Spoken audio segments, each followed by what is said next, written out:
शर्म को आप हया से तसव्वुर कर सकते हैं कि अगर कोई दाग लगा हुआ है किसी कपड़े के ऊपर तो आप वो पहन के मेहमानों के सामने नहीं जाना चाहेंगे। तो ये आप कह सकते हैं कि ये शर्म के ज़ुमरे में आता है। और शेम जो है ये टॉक्सिक चीज़ है। वैसे इसके साथ खामखा टॉक्सिक लगा देते हैं। Shame is toxic in itself. और असल चीज़ जो होनी चाहिए वो सेल्फ इस्टीम है, वो इज़्ज़त नफ्स है। और मैं आपको बताऊं कि जो इज़्ज़त नफ्स है वो बिल्ट होती है, जब शेम ख़त्म होती है तो इज़्ज़त नफ्स उसके ऊपर बिल्ट होती है। जैसे कोई इमारत बनाते हैं तो पहले नीचे जाते हैं और नीचे से जब उसे भरते हुए ऊपर आते हैं तो ग्राउंड लेवल पे आते हैं तो फिर इमारत नज़र आने शुरू होती है।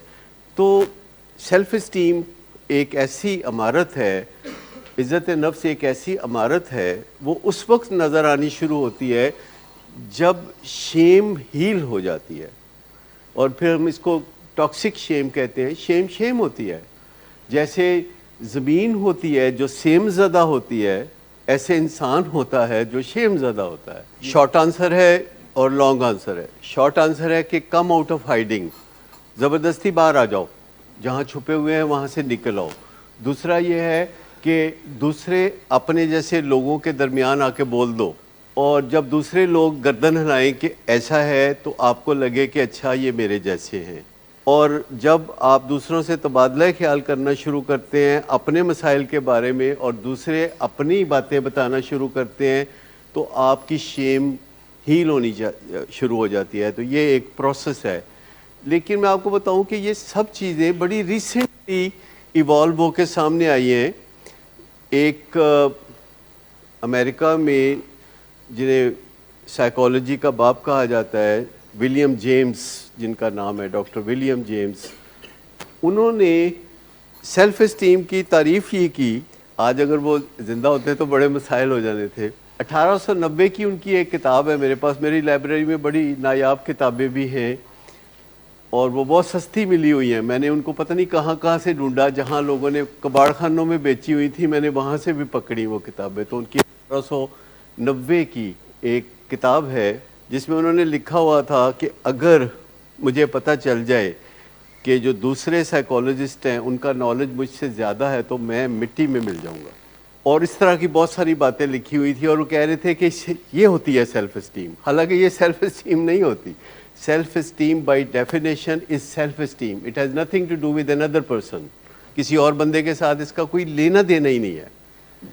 और अभी भी लोग समझते हैं कि फ़लाँ बंदे ने मुझे गाली दी तो मेरी सेल्फ़ इस्टीम लो हो गई, फ़लाँ बंदे ने मुझे तोहफ़ा दिया तो मेरी सेल्फ़ इस्टीम ऊपर हो गई, या इस तरह की बातें करते हैं। सेल्फ़ इस्टीम का किसी बंदे के किसी फ़ेल से, किसी लेने देने से कोई ताल्लुक़ नहीं। By definition self esteem is self esteem. ये एक बात अच्छी तरह समझने की है। तो उन्होंने ये बात कही। और अमूमन लोग जब सेल्फ इस्टीम ऐसे समझते हैं तो वो अपने इर्द गिर्द बोने इकट्ठे करते हैं। अगर उनका कद 5.5 फुट है तो वो अपने इर्द गिर्द 5.25 फुट का बंदा इकट्ठा नहीं करेंगे, वो बोने इकट्ठे करेंगे। और अगर सेल्फ इस्टीम बेहतर होगी तो अपने इर्द गिर्द स्टालवार्ट्स इकट्ठे करेंगे। वो फिर अपने इर्द गिर्द जो ज़्यादा खूबियों के मालिक होंगे वो इकट्ठे करेंगे और वो थ्रेटन नहीं होंगे उनसे, वो उनसे एक टीम वर्क के साथ काम करते हुए नज़र आएंगे। ये चीज़ कि सेल्फ़ इस्टीम एक बड़ी ज़ाती सी चीज़ है जिसकी नोरिशमेंट आप कर सकते हैं। लेकिन अगर आपको अपने इर्द बोने देख के अच्छा एहसास होता है तो make no mistake about it, it is not self esteem. ये ऐसे ही दिल की तसल्ली है कि इंसान अपने इर्द गिर्द ऐसे लोगों को इकट्ठा करके खुश हो। लेकिन असल चीज़ ये है कि अगर आप अपने इर्द गिर्द शानदार सलाहियतों के मालिक लोग इकट्ठे करेंगे तो अल्टीमेटली उनकी जो शानदार सलाहियतें हैं उनकी कोई रिफ्लेक्शन आपके अंदर आनी शुरू हो जाएगी।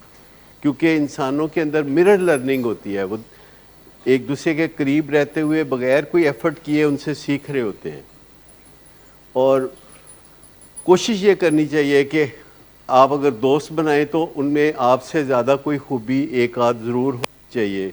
अगर आप कोलीग अपने बनाना चाहते हैं तो उनके अंदर कोई ना कोई खूबी ऐसी होनी चाहिए कि जो आपके अंदर नहीं है। और आई मेक श्योर ऑलवेज़ कि मेरे साथ तकरीबन 10-12 लोग جو کام کر رہے ہیں ان میں سے ہر ایک کے اندر کوئی نہ کوئی ایک ایسی خوبی ہے کہ جو مجھ میں نہیں ہے، اور میں وہ سیکھنے کی کوشش کر رہا ہوتا ہوں، لیکن وہ آٹومیٹیکلی میں ابزارب کر رہا ہوتا ہوں ویوز سے، ارد گرد کے لوگوں سے. اور یہاں بھی جو آپ بیٹھتے ہیں تو آپ کی شیم ہیل ہو رہی ہوتی ہے. آپ میں سے بہت سارے لوگ ایسے ہیں جو اس تجربے میں سے گزر چکے ہیں کہ ٹھیک ہے ان کا بیٹا اپنی زندگی میں آگے بڑھ رہا ہے اور وہ اپنی زندگی میں آگے بڑھ رہے ہوتے ہیں، اور ان کی شیم ہیل ہو جاتی ہے، اور اس وجہ سے اب وہ زمانے سے نہیں چھپتے پھرتے کہ ان کے بچے نے یہ غلطی کی تھی نشے کی بیماری کو دعوت دینے والی.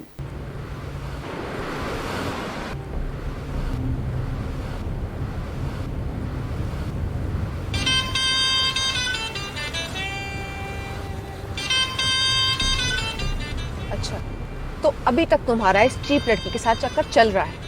تم کون ہوتی ہو مجھے پوچھنے والی؟ اوکے، اور تم ان گھٹیا لڑکیوں کے ساتھ گلچھرے اڑاتے پھرو تو میں چپ بیٹھوں؟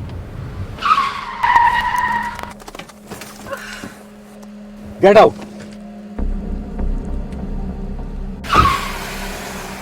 شراب نوشی کی وجہ کردار کی خرابی نہیں، موڈ کی خرابی ہے.